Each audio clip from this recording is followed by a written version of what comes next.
I am back to talk more about cognitive load and specifically following up with an amazing comment by Jordan. Go ahead and pause and read.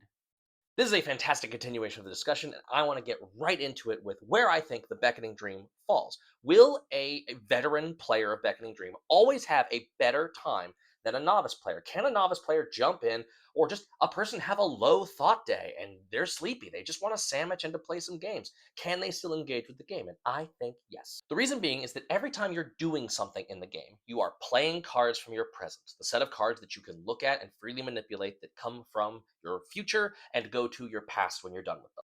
If you're trying to figure out how this relates to like Magic the Gathering, library, hand, graveyard.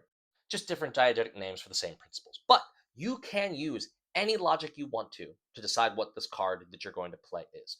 It could be that you think it's the most tactically advantageous given the opponent that you're up against. It could be that you think the art is the prettiest or that the art tells an amazing story in this moment.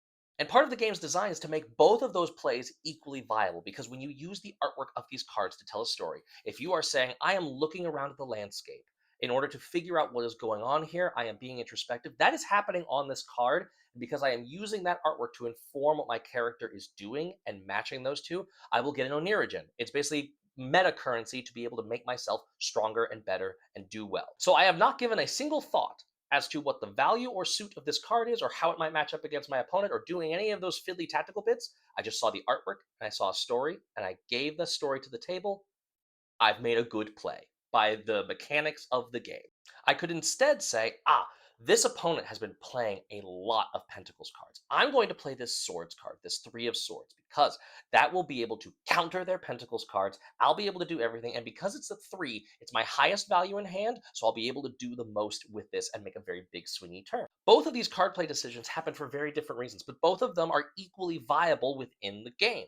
You're going to do a lot of mechanically potent stuff in the now with that swords play, but you're also getting a nice bonus to be able to use in future turns to be able to alleviate some of your stress incoming by getting that meta currency with the more artistic play. The only advantage per se that a seasoned veteran Beckoning Dream player would have is that they are typically trying to do both of these things. That is the sweet spot. You want to be in that vibe state, that flow state of being able to say, this is the artwork of this card. It is also mechanically potent. I'm doing everything I need to do. But the game gives you lots of time and ways to learn all of those different aspects to incorporate them into play. And there's no pressure to have the perfect play on every single card. In fact, it's very unlikely for you to be able to do that.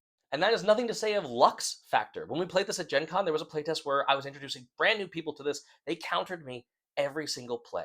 Absolutely trounced the boss encounter. Luck happens.